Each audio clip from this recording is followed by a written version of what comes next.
Eu falo que minha maternidade, ela veio, sem dúvidas, para me fortalecer. Porque desde sempre houveram frustrações, né?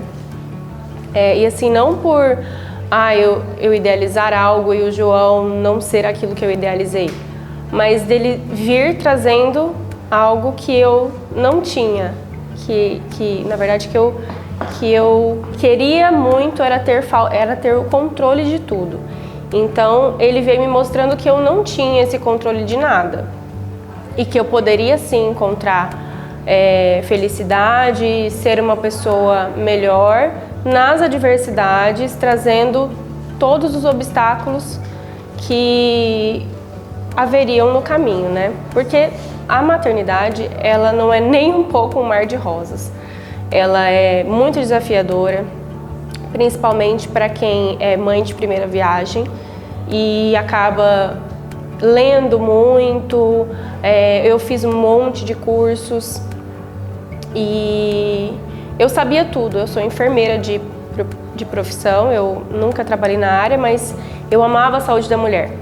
Então, na faculdade a gente aprende tudo como deve ser, tanto no parto quanto na amamentação e todos os passos ali da gestação e do puerpério. Eu já sabia aquilo de cor. E como a vida nos leva a aprender, né, com todas as adversidades, porque justamente aquilo que eu não me preocupei foi algo que me trouxe muita dificuldade. A primeira dificuldade foi no parto, onde eu achei que seria tudo maravilhoso. Eu me preparei os 9 meses de gestação para ter um parto normal. Eu tive um parto normal, mas eu tive um parto normal muito difícil, onde eu fiquei muito tempo no período inexpulsivo e isso me deixou fraca, tive hemorragia, tive anemia. E o João, ele foi um bebê gig, porque eu tive diabetes gestacional, então ele era grande para a idade gestacional. E teve que fazer uma manobra na hora do parto, onde a médica fez uma distócia de ombros. Eu nunca tinha estudado sobre isso, eu não sabia nem, assim... E mesmo que eu tivesse estudado, mesmo que eu sou uma profissional da saúde, ali a gente está muito vulnerável. Então foi o primeiro obstáculo que a gente passou, foi no parto, onde eu idealizei que fosse um parto lindo, maravilhoso, e não foi. Principalmente pro meu marido, porque meu marido, coitado, né? Ele viu tudo, presenciou tudo e eu estava fora de mim. Já ele estava vendo tudo ali muito à flor da pele, né? Ele lembra de cada detalhe. Então foi bem difícil para nós passar por isso. Passamos e aí veio o segundo obstáculo, que foi a amamentação. Onde eu sempre idealizei ser aquela mãe que amamentasse a criança com 4 anos, sabe? Aquela mãe que tá em pé, a criança tá mamando no peito dela. Eu achava que lindo, é lindo realmente. E eu falava assim, eu nasci para isso, eu sou mamífera, eu vou conseguir, vai ser difícil, eu sei, mas eu vou conseguir. Fiz curso, minha mãe fez curso comigo para me ajudar e não adiantou nada, a gente não conseguiu completar a amamentação. O João não pegava meu peito de maneira nenhuma, fomos em todos os profissionais possíveis, fizemos tudo que a gente podia fazer e ele não pegou. E até que eu me vi num momento de tipo assim, ou você abandona as suas expectativas e vive o que você tá vivendo, tipo, que você tá, olha pra frente, vê o que tá te esperando e não pensa no que as pessoas poderiam idealizar que seria perfeito, né? E aí, desapeguei, deixei ir. E foi muito bom. Foi muito leve pra mim, pro João. Acredito que depois fluiu muito, né? Tudo que a gente viveu.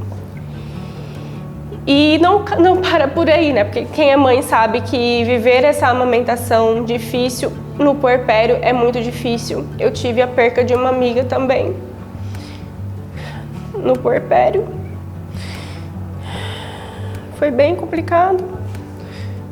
E aí, quando a gente conseguiu estabilizar e eu entender um pouquinho sobre o que era ser mãe,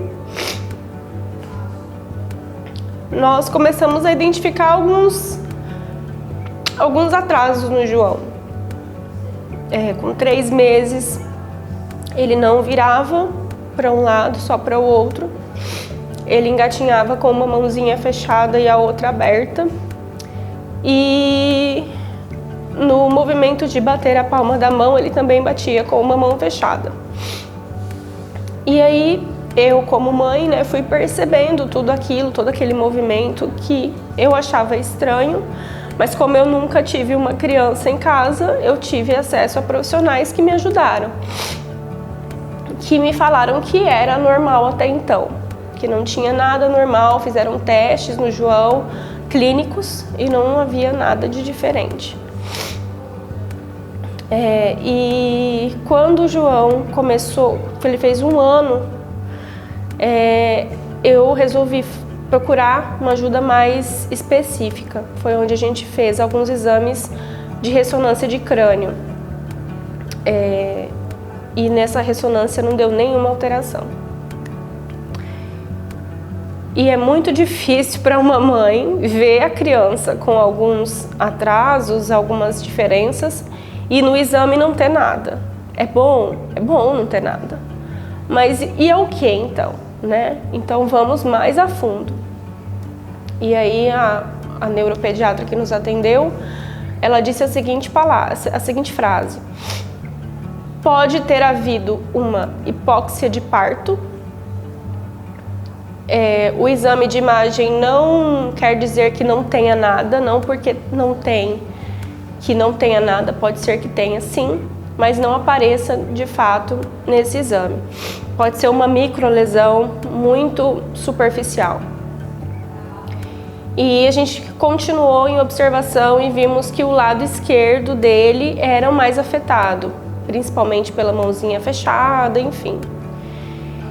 Quando ele fez 1 ano e 4, ele andou pela primeira vez. E ele andou tudo bem tranquilo, assim. Primeira semana foi tudo ok. Logo na segunda semana, ele já subiu a ponta do pé esquerdo. E a gente achou estranho, justamente por ser novamente no lado esquerdo. Fiz algumas pesquisas e vi alguma coisa ali, outra aqui, pontas muito soltas. E aí foi quando a gente decidiu procurar um ortopedista para avaliar a marcha dele, enfim. Quando nós fomos em Cuiabá, em um médico, o médico, em questão de minutos, observando o João, disse que era cirúrgico. Ele falou assim: mãe, apalpou o pé dele e falou: mãe, isso é cirúrgico. Se você quiser, a gente pode agendar a cirurgia semana que vem. Eu faço pelo plano, eu faço particular, eu faço pelo SUS. É a mesma cirurgia. Você só escolher.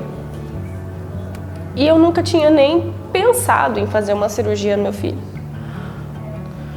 Foi muito difícil ouvir aquilo, principalmente porque a moça que estava acompanhando ele, não sei se ela estava faltando um pouco de tato ali, né, para lidar com uma família que estava recebendo essa informação. E ela falou assim: fica tranquila, ele vai ter que usar botinha o resto da vida dele, por 24 horas. E aí eu falei: como assim? Que bota? Que é isso, né? Além de fazer uma cirurgia, ele vai ter algo no corpo dele o resto da vida?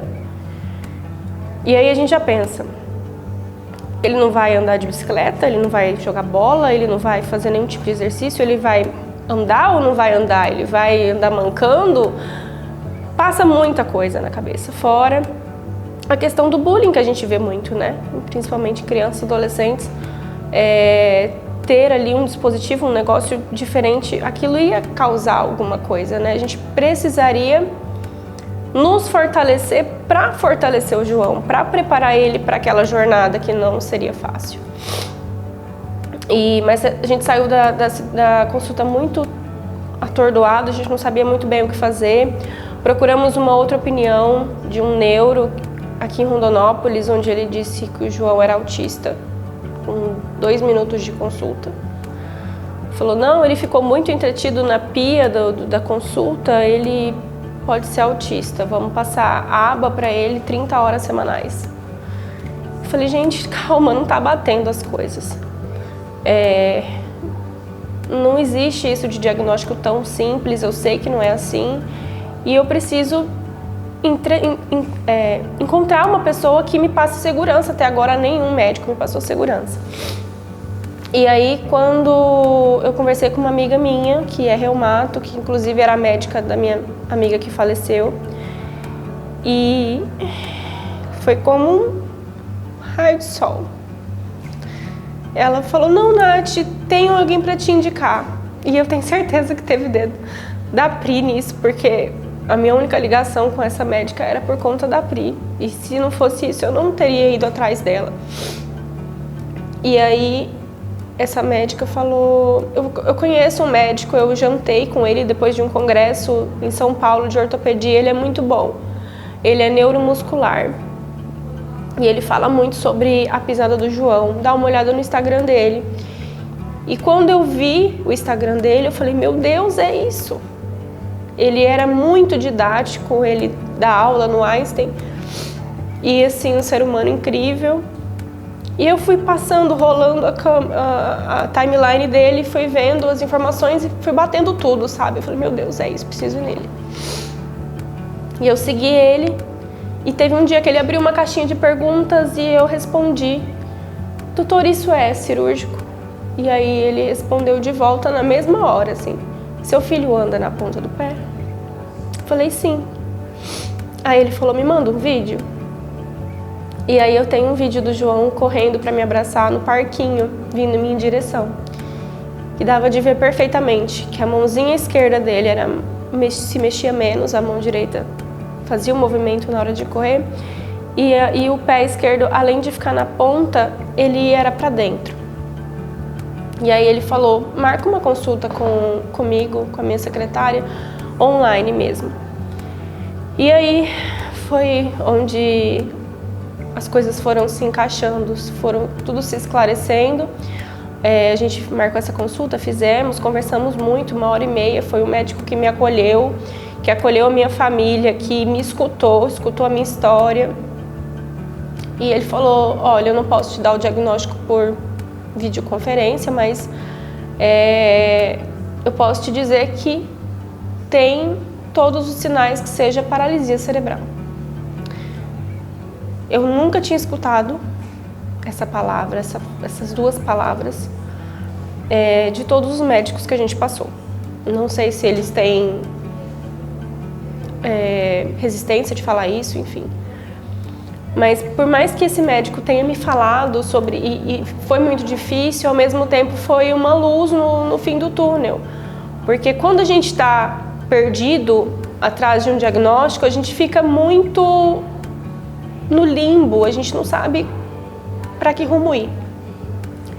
E quando ele disse para mim o que poderia ser, e de fato tudo batia, todos os sinais, e ele falou por cima sobre o tratamento, o meu coração foi ficando mais aliviado, mesmo sabendo que seria muito difícil, né, a gente passar por tudo isso, e de ouvir isso, né, que meu filho tem uma paralisia cerebral, o que isso pode causar, é assustador. Mas eu sabia, eu confio tanto no João e na capacidade dele, que eu sabia que ele ia passar por aquilo muito bem.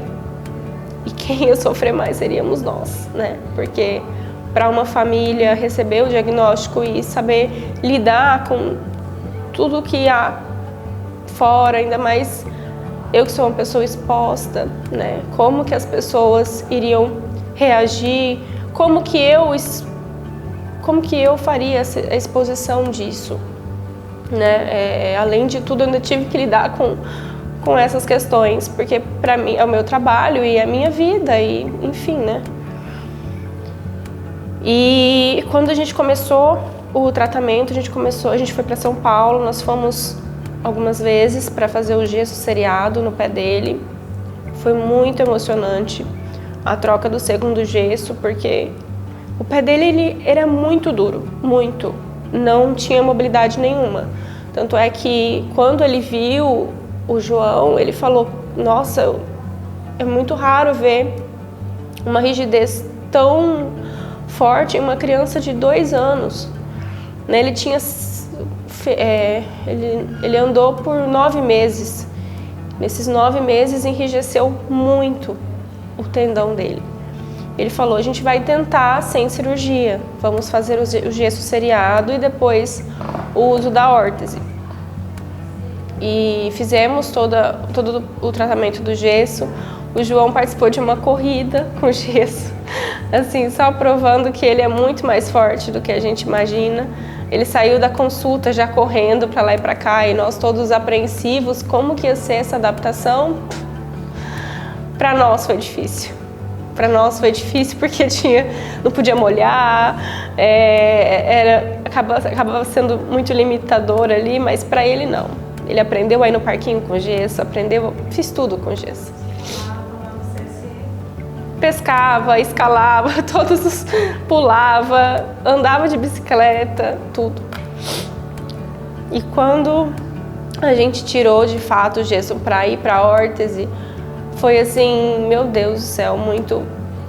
Eu não tenho dúvidas que eu vivo um milagre, porque de fato o João não ter passado pela cirurgia, somente feito essas intervenções, foi maravilhoso, assim, foi muito além do que a gente esperava. E há pouco tempo o Dr. Felipe disse que ele não vai precisar da órtese na vida adulta. Sim, cada noticiazinha que a gente recebe de evolução é para se comemorar. E a evolução dele, graças a Deus, está sendo muito, muito bem. O tratamento está indo muito bem, ele se adaptou muito bem, mas não deixa de ser difícil, né? Porque ele tem as suas limitações, a gente não sabe como vai ser o futuro. Cada lesão não tem como a gente comparar uma criança com paralisia cerebral com outra. Existem crianças com paralisia cerebral que não têm absolutamente nada e outras que não andam, não falam, não comem, não escutam. Então, é muito diferente, cada lesão é única. Então, por isso que a gente não sabe como será o dia de amanhã. Por isso que, né, temos que viver o agora e comemorar cada processo de evolução. Pode ser que ele consiga andar de bicicleta, pode ser que ele consiga ser um jogador de futebol se ele quiser, né? Eu não tenho dúvidas de mais nada, mas eu tenho certeza que João vai ensinar muita gente com sua perseverança e eu só peço que eu consiga ser de fato uma família que apoia, que saiba como lidar com tudo isso, com as adversidades, com as pessoas de fora, com o bullying, enfim. Mas essa é a nossa história e muito mais do que eu esperei. Eu falava que eu nasci para ser mãe, mas depois que João nasceu, eu complemento que eu nasci para ser mãe do João, sabe? E de mais uns aí que com certeza virão. Mas é muito gostoso ser mãe do João. Eu agradeço todos os dias pela vida do meu filho. Gratidão.